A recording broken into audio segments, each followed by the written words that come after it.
नमस्कार दोस्तों, तो आज आप लोग के लिए क्लास 12 हिंदी का चैप्टर 12 लेकर आया हूं जिसका नाम है तिरिच। तो इस वीडियो में लेखक परिचय, पाठ का सारांश और वस्तुनिष्ठ प्रश्न तथा बुक से संबंधित जितने भी क्वेश्चन आंसर है वो सारा इसी वीडियो में करवाऊंगा।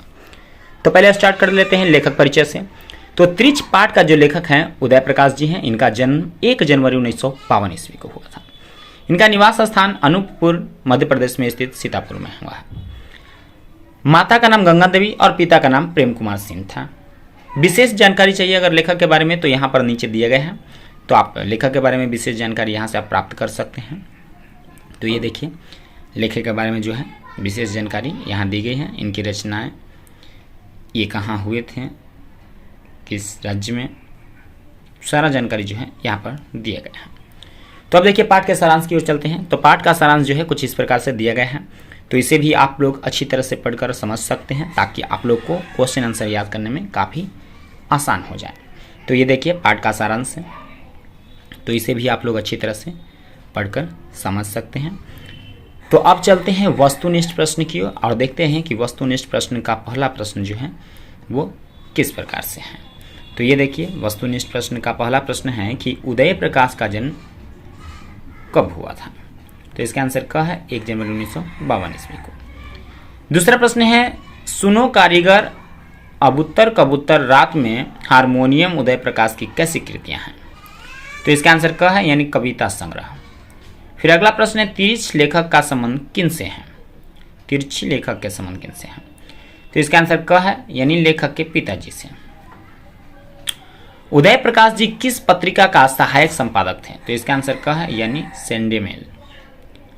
फिर अगला प्रश्न है जवाहरलाल नेहरू विश्वविद्यालय के भारतीय भाषा विभाग में उदय प्रकाश ने क्या किया।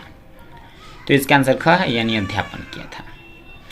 फिर अगला प्रश्न है दरियाई घोड़ा, तिरिच, पीली छतरी वाली लड़की किनकी कृतियां हैं।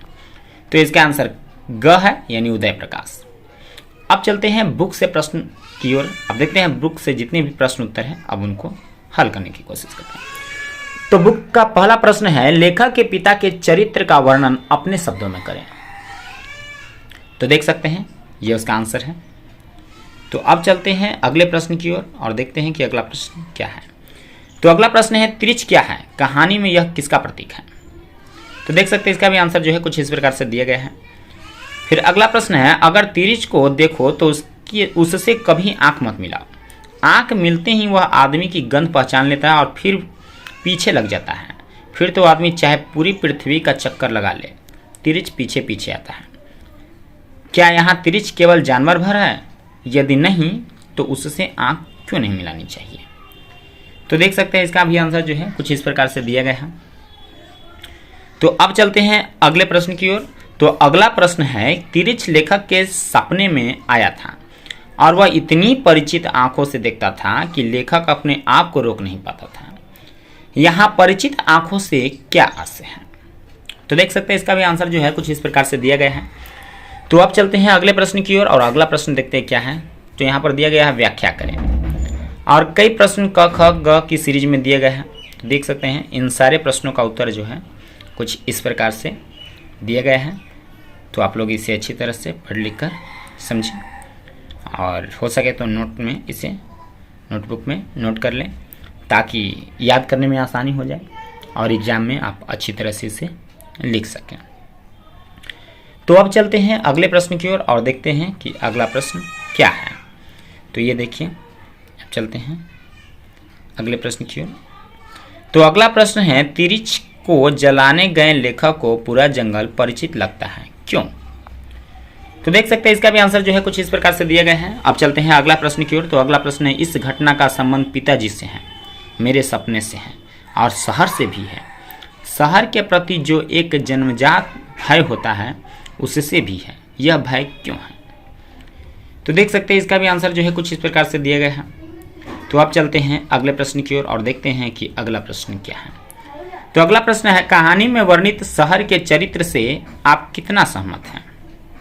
तो ये देखिए इसका भी आंसर जो है कुछ इस प्रकार से दिया गया है।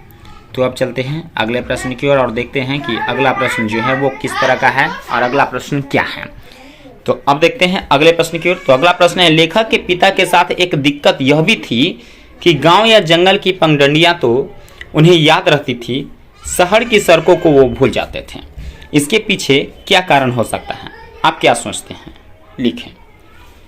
तो ये देखिए, इसका भी आंसर जो है कुछ इस प्रकार से दिया गया है। अब चलते हैं अगले प्रश्न की ओर। तो अगला प्रश्न है, स्टेट बैंक के कैशियर अग्निहोत्री नेपाली चौकीदार Thapa assistant branch manager Mehta थाने के SHO राघवेंद्र प्रताप सिंह के चरित्र का परिचय अपने शब्दों में दीजिए। तो ये देखिए, इन प्रश्नों का उत्तर जो है कुछ इस प्रकार से है, तो आप लोग देख सकते हैं। तो आप चलते हैं अगले प्रश्न की ओर। तो अगला प्रश्न है, लेखक के पिता अपना परिचय हमेशा Ram Swarath Prasad ex school headmaster and village head of Bakeli के रूप में देखते थे, ऐसा क्यों? स्कूल और गांव के बिना वे अपना परिचय क्यों नहीं देते थे? तो देख सकते हैं, इसका भी आंसर जो है कुछ इस प्रकार से दिया गया है। तो आप चलते हैं अगले प्रश्न की ओर। तो अगला प्रश्न है, हालांकि थान कहता है कि अब तो यह तय हो गया है कि तिरिच के जहर से कोई नहीं बच सकता। ठीक 24 घंटे बाद उसने अपना करिश्मा दिखाया और पिताजी की मृत्यु हो गई। इस अवतरण का अभिप्राय स्पष्ट करें। तो देख सकते हैं, इसका भी आंसर जो है कुछ इस प्रकार से दिया गया है, तो आप लोग इसे देख सकते हैं। अब चलते हैं अगले प्रश्न की ओर। तो अगला प्रश्न है, लेखक को अब तिरिच का सपना नहीं आता, क्यों? तो देख सकते हैं, इसका भी आंसर जो है कुछ इस प्रकार से दिया गया है। तो अब है भाषा की बात, जो कि बुक से व्याकरण संबंधित प्रश्न उत्तर है। तो इसका पहला प्रश्न है, निम्नलिखित पदों में कौन सा समास है? देख सकते हैं, इन सभी के समास जो है यहाँ पर चुनकर दिया गया है। तो दूसरा प्रश्न है, कहानी से व्यक्तिवाचक संज्ञा को चुनें। तो देख सकते हैं, व्यक्तिवाचक संज्ञा को जो है यहाँ पर चुनकर लिखा गया है। तीसरा प्रश्न है, कहानी के शिल्प पर अपने शिक्षक से चर्चा करें और एक संक्षिप्त टिप्पणी लिखें।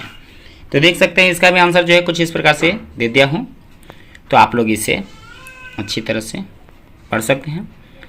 फिर अगला प्रश्न है, नीचे लिखे वाक्यों से संज्ञा एवं सर्वनाम चुनें। तो देख सकते हैं, इन सारे वाक्यों से जो संज्ञा और सर्वनाम थे वो कुछ इस प्रकार से नीचे दिया गया है। तो आज भर के लिए इतना ही। अगले चैप्टर का जो है अगले वीडियो में लेकर आऊँगा।